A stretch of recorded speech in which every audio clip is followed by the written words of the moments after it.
Hello one by one! For today's video, papatransform naman natin yung buhok natin into something new. Syempre, bagong taon, dapat bagong look. Haba na rin kasi ng buhok ko at hindi ko alam kung paano na siya ayusan. At bukod sa pagpapagupit sa kanya, may naisip pa akong iba. Hindi ko alam kung anong magiging resulta. Dadalawang isip pa nga talaga ako dito pero sabi ni Habi, go na. Pinapaalis na ako ni Habi. Ano ba daw ginagawa ko? Ba't hindi pa ako maayos? Natamad ako. Papaalam muna tayo sa kanya bago tayo umalis. Han! Ako. Ako na. Ako na yun. Ako.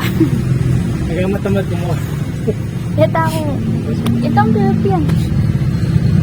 Wala. So ayun, bago ako umalis, sinabilin ko muna yung mga nilalabhan ko. Malapit lang naman sa bahay yung salon na pupuntahan ko kaya naglakad na lang ako. Habang naglalakad ako, alam nyo ba, iniisip ko kung ipapagupit ko lang talaga or ipapatreatment pa yung buhok ko. After 10 minutes, heto na, nandito na ako sa location ng salon. Tapos nagstay muna ako ng another 5 minutes sa labas para mag-isip kung ano ba talaga yung papagawa ko sa buhok ko bago ako pumasok. Dito nga pala ako sa Daz Salon and Spa nagpunta. Sakto lang yung space nila para sa 3 customers. Tapos by appointment din sila. Alam nyo ba, pagkapasok at pagkaupo ko dito, super kinakabahan, excited, at iniisip ko kung worth it ba yung papagawa ko sa buhok ko. Dati kasi pag pumapasok ako sa mga salon, gupit lang talaga yung pinapagawa ko. Pero ngayon, may kasama ng iba. Package yung napili ko. Haircut, hair treatment, at may hair color pa. After ilang minutes, nag-start na rin si ate. Hindi ko alam kung ano na yung nilalagay ni ate dyan. Pero dito na nag-sink in sa akin, na babay, black hair na. At babay na rin sa virgin hair ko. Dahil nga first time ko to, Diyos mio Marimar, medyo masakit pala sa anit yung mga gamot sa buhok. Pero syempre, tiis ganda, ginusto ko to. Pero grabe, masakit talaga. Hindi lang halata pero parang gusto ko nang tumakbo at umalis dito. Tapos, after 1 hour ata, binanlawan na din yung buhok ko. Dito, nalaman ko na hair color pala yung unang nilagay ni ate. Actually, pwede naman talaga akong magtanong kung anong nilalagay nila. Kaso, nahihiya ako, besh. Sabi ko na lang sa sarili ko, trust the process. Napansin ko naman din kasi kina ate na alam nila yung ginagawa nila. Alam nila na virgin pa yung buhok ko, kahit na hindi ko sinasabi sa kanila. Tapos, nakakatuwa pa sa kanila na tamang-tama lang daw yung color na pinili ko para sa buhok ko. Nagsuggest pa nga sila ng konting combination.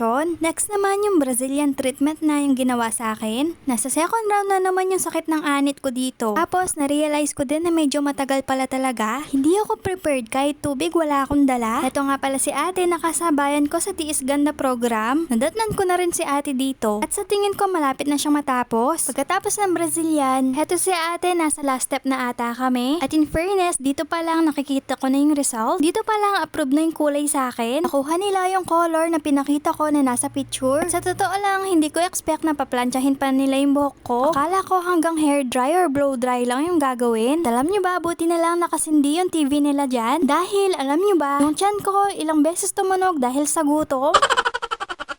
Hindi ako sure kung hindi narinig ni ate yung tiyan ko. Ni candy kasi wala talaga akong dala. Next time yan, alam ko na yung gagawin at dadalhin ko. At pagkatapos ng ilang mga oras, finally, heto na yung bagong buhok ko. Sobrang nagustuhan ko siya. Tapos, makikita ko pa daw yung mas magandang kulay after ilang araw. Pagkatapos ko rin maliguan. Pero yung isa na hindi ko pa rin in-expect, after 3 days ko pa daw siya pwedeng paliguan. Tiis, ganda talaga. Gawa ko to ng December 30. Pwede ko parang daw siyang paliguan ng January 2. Ibig sabihin, sasalubungin ko yung New Year nang hindi pinapaliguan yung buhok ko.